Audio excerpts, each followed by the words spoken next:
আসসালামু আলাইকুম প্রিয় দর্শক। আশা করি ভালো আছেন। আমি আবারও যুক্ত হয়েছি হাসিনা আক্তার আপনাদের সাথে একটি অপ্রত্যাশিত ঘটনা নিয়ে। আমরা ইতিমধ্যেই জেনেছি যে এই সরকার দায়িত্ব নেওয়ার পরে জামাত, শিবির বা সমন্বয়ক নাম করে ইভেন বিএনপির নাম করে বিভিন্ন চাঁদাবাজি করা হচ্ছে, জায়গা দখল করা হচ্ছে, ভয়ভীতি প্রদর্শন করা হচ্ছে।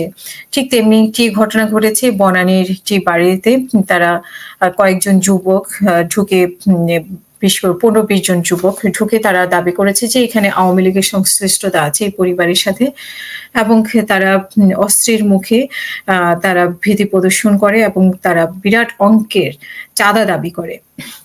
আমি যদি একটু দেখি তাহলে তারা জোরপূর্বক ঢুকে ওই ভবনের একটি ফ্ল্যাটে ঢুকে যায় এবং যুবকদের সাথে ২-৩ টি গাড়ি দিয়ে ভবনটিতে প্রবেশের পথ রোধ করা হয় এবং তারা নিজেদের জামাত শিবির কর্মী বলে দাবি করে। ফ্ল্যাটের গৃহকর্তাকে আওয়ামী লীগের সাথে সংশ্লিষ্ট আছে বলে দাবি করে অস্ত্রের মুখে ভীতি প্রদর্শন করে এবং বিপুল অঙ্কের টাকা চাঁদা প্রদানের দাবি জানায়।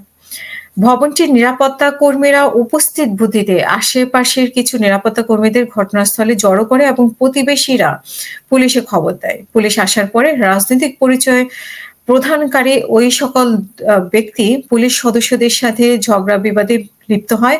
পরবর্তীতে অবস্থা বেগতিক দেখে তারা ঘটনাস্থল ত্যাগ করে এবং যে বাসায় তারা চাঁদাবাজি করতে যায় সেখানে সিসি ক্যামেরা থাকার হামলাকারীদের ছবি রয়ে যায়।